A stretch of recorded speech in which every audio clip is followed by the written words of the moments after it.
स्वागत है आपका अपने चैनल राजस्थान जीके 2.0 पे। और मेरा नाम है बलराम योगी।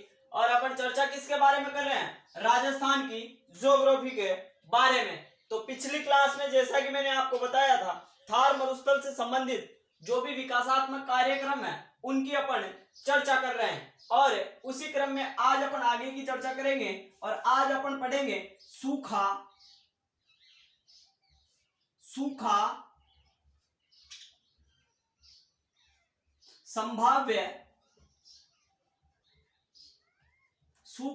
संभाव्य कार्यक्रम।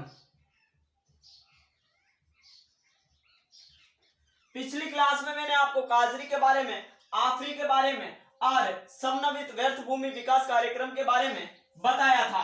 और आज अपन चर्चा किसके बारे में कर रहे हैं?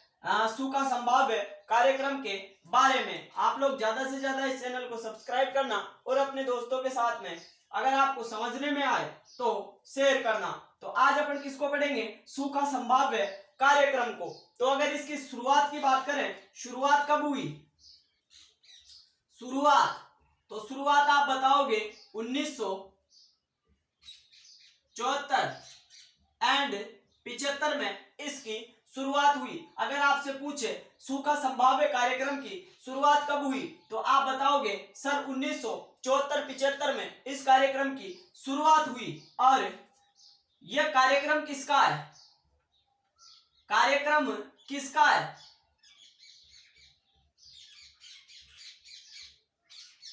अगर आपसे पूछे ये कार्यक्रम किसका है तो आप क्या बताओगे? सर ये केंद्र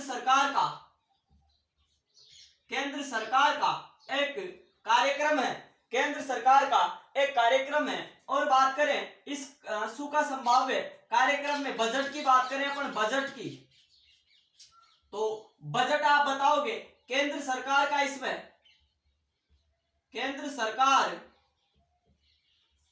75% में, जबकि जो राज्य सरकार है, अनुपात बता रहा हूं मैं आपको, राज्य सरकार का इसमें 25% योगदान है। मतलब 25% राज्य सरकार खर्च करती है और 75% केंद्र सरकार खर्च करती है। और बात करें अपन शुरू में कितने जिलों में चला यह कार्यक्रम? शुरुआत में कितने जिलों में चला? तो आप क्या बताओगे? सर शुरुआत में यह जो कार्यक्रम था यह कितने जिलों में चला? 8 जिलों में चला। और बात करें अपन वर्तमान की,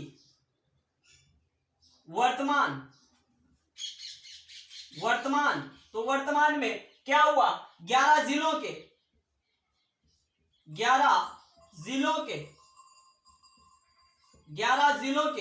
32 विकास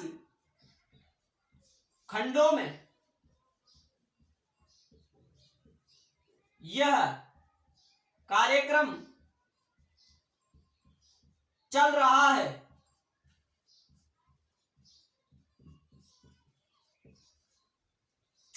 तो मैं आपको सूखा संभाव्य कार्यक्रम के बारे में बता रहा हूं।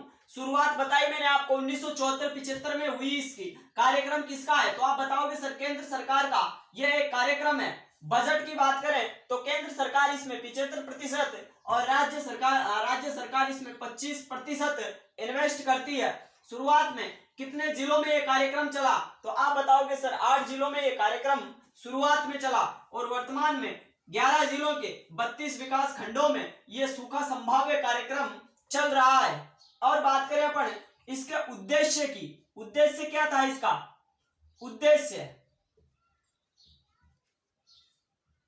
अगर उद्देश्य के बारे में बात करें अपन तो सूखे के प्रभाव को कम करके अर्थव्यवस्था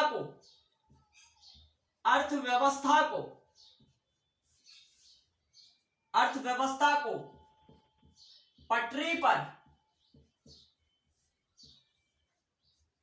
लाना।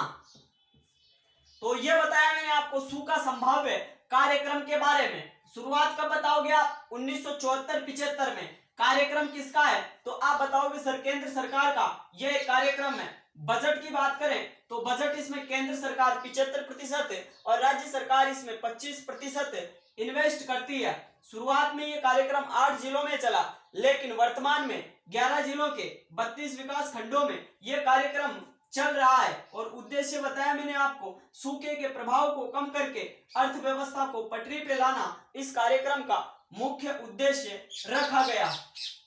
आप इसको नोट आउट कर सकते हो। इसके पश्चात अपन आगे की बात करते हैं और आगे अपन पढ़ने वाले हैं मरु विकास कार्यक्रम के बारे में। अपन बात किसकी करेंगे अब? मरु विकास कार्यक्रम की। अपन चर्चा किसकी करने वाले हैं? मरु विकास कार्यक्रम की। मरु विकास कार्यक्रम चर्चा किसके बारे में कर रहे हैं अब? मरु विकास कार्यक्रम के बारे में। अगर आपसे शुरुआत पूछे, शुरुआत कब हुई इसकी, तो आप बताओगे सर 1977-78 में इसकी शुरुआत हुई। 1977 एंड 78 में इसकी शुरुआत हुई। और अगर आपसे पूछे कार्यक्रम किसका है, कार्यक्रम किसका है, तो आप क्या बताओगे? सर केंद्र सरकार का यह एक कार्यक्रम है। किसका? केंद्र सरकार का। मैंने आपको बताया मरु विकास कार्यक्रम की शुरुआत 1977-78 में हुई। कार्यक्रम किसका है? तो केंद्र सरकार का आप कार्यक्रम बताओगे। और बात करें अपन बजट की, बजट, तो बजट में आप केंद्र सरकार के लिए बताओगे, केंद्र सरकार के लिए आप बताओगे कितना प्रतिशत? आप बताओगे 75% अनुपात में। और राज्य सरकार कितना इन्वेस्ट करती है इसमें? राज्य सरकार, तो राज्य सरकार के लिए आप बताओगे 25%। राज्य सरकार के लिए आप क्या बताओगे? 25%। और केंद्र सरकार के लिए आप बताओगे 75%। और बात करें प्रारंभ में कितने जिलों में चला? प्रारंभ में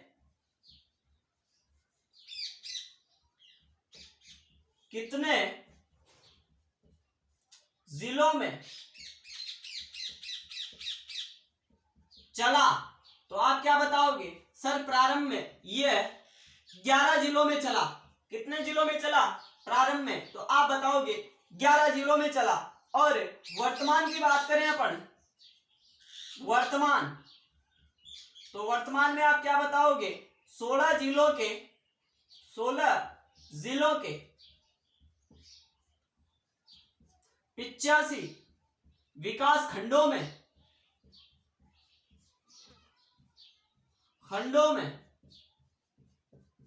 यह कार्यक्रम चल रहा है।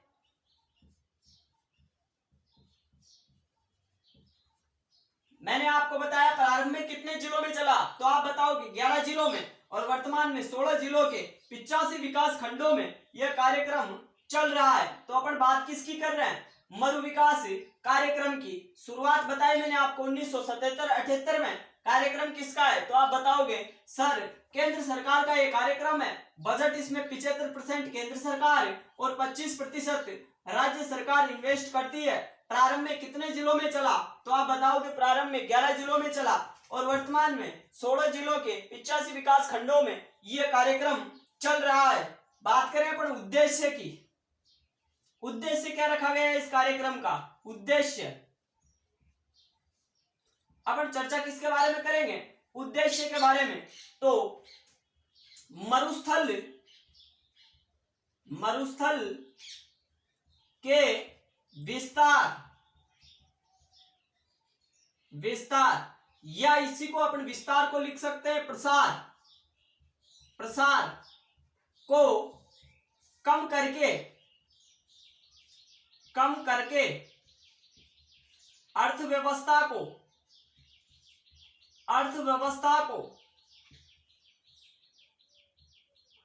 अर्थव्यवस्था को पटरी पर लाना।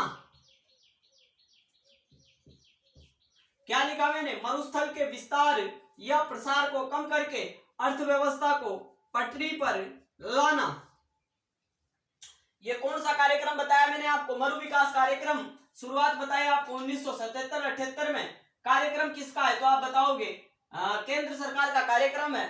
और बजट 75% केंद्र सरकार और 25% राज्य सरकार इन्वेस्ट करती है इसमें। प्रारंभ में 11 जिलों में चला और वर्तमान में 16 जिलों के 85 विकास खंडों में यह कार्यक्रम चल रहा है। और उद्देश्य क्या बताया मैंने आपको? मरुस्थल के विस्तार या प्रसार को कम करके अर्थव्यवस्था को पटरी पर लाना इस मरु विकास कार्यक्रम का प्रमुख एजेंडा रखा गया। इसके पश्चात अपन आगे की बात करते हैं। आप इसको नोट आउट कर सकते हो। अपन बात करेंगे अब थार मरुस्थल में खारे पानी की झीलें क्यों पाई जाती है, या फिर मरुस्थल में नदी के पहुंचने के पश्चात इसका जो पानी है वो खारा क्यों हो जाता है, इसके बारे में अपन चर्चा करेंगे।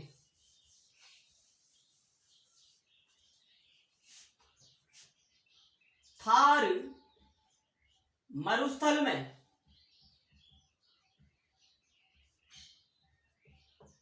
मैं आपसे 3 क्वेश्चन पूछूंगा। थार मरुस्थल में खारी झीलें क्यों पाई जाती है?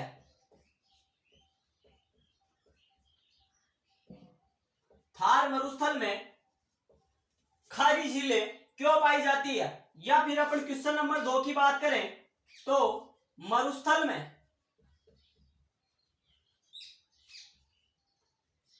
नमक, या फिर अपन बात करें लवण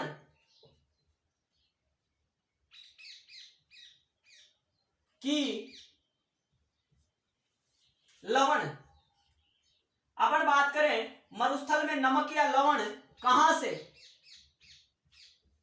आता है? ये दूसरे नंबर का क्वेश्चन लिखा मैंने आपके सामने। उसके अलावा बात करें तीसरे नंबर के क्वेश्चन की तो मरुस्थल में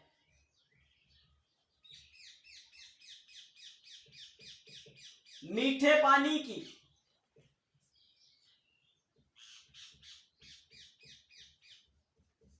नदी पहुंचने के पश्चात खारी क्यों हो जाती है?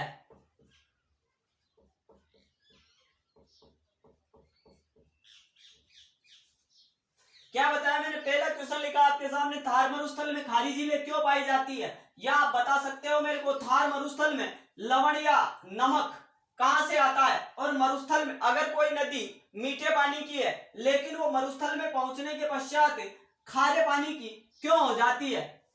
इन तीनों क्वेश्चनों के आंसर बताओ आप मेरे को। तो मैं आपको बताता हूं अब थार मरुस्थल में खारी झीलें क्यों पाई जाती है, या इसमें नमक या लवण कहां से आता है। मरुस्थल में अगर कोई नदी मीठे पानी की होगी लेकिन फिर भी मरुस्थल में जाने के पश्चात वो खारे पानी की हो जाती है, इसके पीछे लॉजिक क्या है, इस बात को समझो आप। तो इन तीनों क्वेश्चनों की मैं आपके सामने यहां पे करता हूं पुष्टि। तो इसमें होता क्या है, ये जो तीनों क्वेश्चन मैंने आपके सामने लिखे इसमें होता क्या है का ये जो मरुस्थल है ना, इस मरुस्थल में एक चट्टान पाई जाती है। कौन सी चट्टान बताओगे आप? तो चट्टान का नाम बताता हूं मैं आपको। कौन सी चट्टान पाई जाती है तो आप बताओगे सर माइका शिस्ट चट्टान। मैं आपको अभी ये बता रहा हूं थार मरुस्थल में खारी झीलें क्यों पाई जाती। कहने का मतलब थार मरुस्थल में नमक की मात्रा या लवण की मात्रा या खारे पानी की जो भी नदियां नाले वो क्यों होते हैं, तो तो इसका रीजन क्या बता रहा हूं मैं, पुष्टि कर रहा हूं आपके सामने। और इस थार मरुस्थल वाले रीजन में चट्टान कौन सी पाई जाती है, माइका शिस्ट चट्टान पाई जाती है। और ये जो माइका शिस्ट चट्टान है, ये माइका शिस्ट चट्टान, इस माइका शिस्ट चट्टान में कौन कौन से एलिमेंट, कहने का मतलब ये माइका शिस्ट चट्टान किससे मिलकर बनी हुई होती है, तो इसमें 4 चीजें होती है। मैं एक एक करके आपके सामने लिखता हूं। पहले नंबर पे इसमें क्या होता है, मैग्नीशियम, मैग्नीशियम, मैग्नीशियम इस माइका शिस्ट चट्टान में क्या होता है, एक तो होता है मैग्नीशियम, दूसरा क्या होता है कैल्शियम, कैल्शियम। तीसरे नंबर पे अपन बात करें तो तीसरे नंबर पे इसमें क्या होता है, पोटेशियम, पोटेशियम। और चौथे नंबर पे इसमें क्या होता है, क्लोराइड।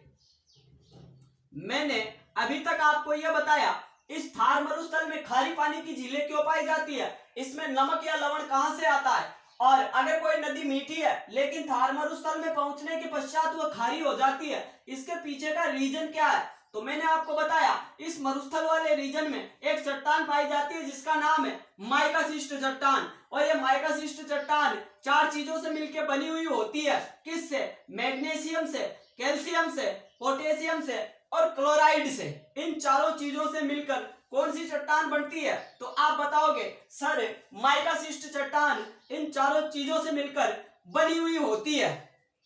फिर आगे क्या होता है, जब नदी इस मरुस्थल वाले रीजन में आती है, मरुस्थल वाले रीजन में आती है नदी, तो क्या होता है, आपने एक क्रिया का नाम सुना होगा जब साइंस पढ़ी होगी उस समय, केशिकत्व क्रिया, केशिकत्व क्रिया। और ये केशिकत्व क्रिया का सिद्धांत किसके ऊपर डिपेंड, इसके अगर एग्जांपल की बात करें अपन तो इसका एक सुंदर एग्जांपल माना जाता है, जैसे कि पहले केरोसिन से वो लालटेन चलता था, या इसके अलावा अपन बात करें जो दीपक है, उस दीपक में जो तेल चढ़ता है ना, जब दीपक जलता है और तेल चढ़ता है उसमें, तो वो कौन सी क्रिया होती है, वो केशिकत्व क्रिया होती है। कहने का मतलब दीपक जलता रहता है और तेल का दोहन होता रहता है, तो वो कौन सी क्रिया होती है, आप बताओगे केशिकत्व क्रिया। तो मैं क्या बोल रहा हूं, जब मीठे पानी की नदी इस थार मरुस्थल वाले रीजन में आती है, जब ये इतने एलिमेंट उसके संपर्क में आते हैं, नदी के संपर्क में, तो ये एलिमेंट क्या करते हैं, केशिकत्व क्रिया के कारण, किस क्रिया के कारण,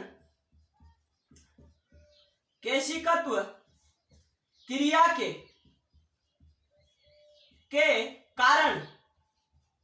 क्या बताया मैंने आपको, जब कोई भी नदी मरुस्थल वाले रीजन में आती है तो केशिकत्व क्रिया के कारण ये जो एलिमेंट है मैग्नीशियम, कैल्शियम, पोटेशियम और क्लोराइड, केशिकत्व क्रिया के कारण क्या होते हैं, ऊपर आते हैं, ऊपर आते हैं। जैसे कि दीपक जलता है तो तेल ऊपर चढ़ता रहता है और तेल का दोहन होता रहता है। इसी प्रकार जब मरुस्थल वाले रीजन में कोई नदी पहुंचती है तो केशिकत्व क्रिया के कारण ये जो मैग्नीशियम, कैल्शियम, पोटेशियम और क्लोराइड, ये केशिकत्व क्रिया के कारण ऊपर आते हैं और पानी को खारा करते हैं। कैसा करते हैं, खारा करते हैं। तो ये रीजन बताया मैंने आपको, थार मरुस्थल में खारे पानी की झीलें क्यों पाई जाती है, या थार मरुस्थल में नमक या लवण की मात्रा ज्यादा क्यों होती है, या कहां से आता है, और मरुस्थल में मीठे पानी की नदी पहुंचने के पश्चात भी इस मरुस्थल वाले रीजन में आने के पश्चात खारी हो जाती है, इसका रीजन क्या है। तो यहाँ पे एक माइका शिस्ट चट्टान पाई जाती है और इसमें ये 4 एलिमेंट होते हैं, मैग्नीशियम, कैल्शियम, पोटेशियम और क्लोराइड। जब पानी के संपर्क में ये चारों एलिमेंट आते हैं तो केशिकत्व क्रिया के कारण ये जो एलिमेंट है ये धरती के ऊपर आ जाते हैं और पानी को खारा कर देते हैं।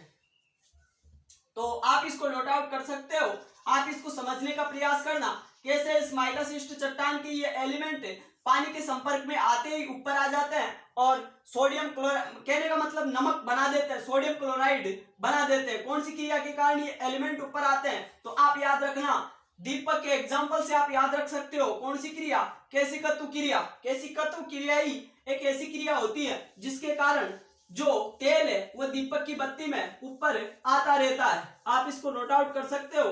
इसके पश्चात अपन अगली क्लास में बात किसकी करेंगे, थार मरुस्थल में जो भी रेत के टीले हैं उनके बारे में, कितने प्रकार के रेत के टीले होते हैं, उन सभी की अपन विस्तार से चर्चा करेंगे। लेकिन आज की क्लास और अभी के लिए इतना ही। धन्यवाद। आपका दिन शुभ हो।